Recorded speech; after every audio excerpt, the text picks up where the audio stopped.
This movie tells a story about a 1950s housewife living with her husband in an experimental community who begins to worry that his glamorous company could be hiding disturbing secrets. First of all, there's a sense throughout the film that we've seen it all before, as it borrows heavily from many better things. This movie takes the Stepford Wife's concept and adds some touch of The Truman Show and an M. Night Shyamalan-type plot twist. It wears those influences plainly and without much restyling. This movie is riddled with sci-fi cliches and undercooked in conception. It tries to build its own world that doesn't feel lived in, instead painted with the very broadest of strokes. Sooner than later, you realize that this is not a world that has much thought behind it.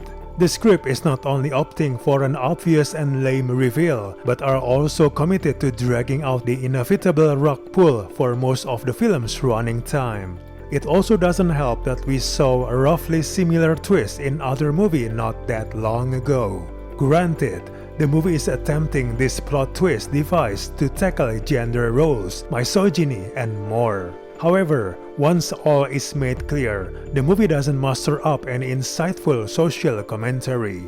The mind games from the men to keep their wives in line are rarely engaging. Aside from a section that sees Frank psychologically challenging Alice, there's not much intrigue in that department. The movie presents itself as a mystery, but the script is really frustrating. While there are eventual realizations that change the context of how one views the city, the explanation fails to explain nearly anything that happened within the plot itself. There are too many intriguing yet meaningless distractions, which dilutes what should have been a provocative payoff. Once the film starts showing its cards, it hurries to its climax and conclusion, complete with an unconvincing car chase and a murder. It amounts to nothing at all, and the secrets it reveals amount to even less. There are even some contradictory elements to the grand secret premise of the film. It's good to see Florence Pugh in this movie, but she has little to do as Alice, who is less a character and more a series of strung-together cliches. She is bogged down by paranoia to the degree that she's left with no real personality. Harry Styles is simply bad. His acting is so stiff and self-conscious, it's impossible to take him seriously.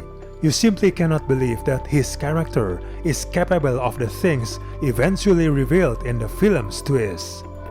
Overall, this retro sci-fi movie is simply underwhelming. We do not recommend this movie at all.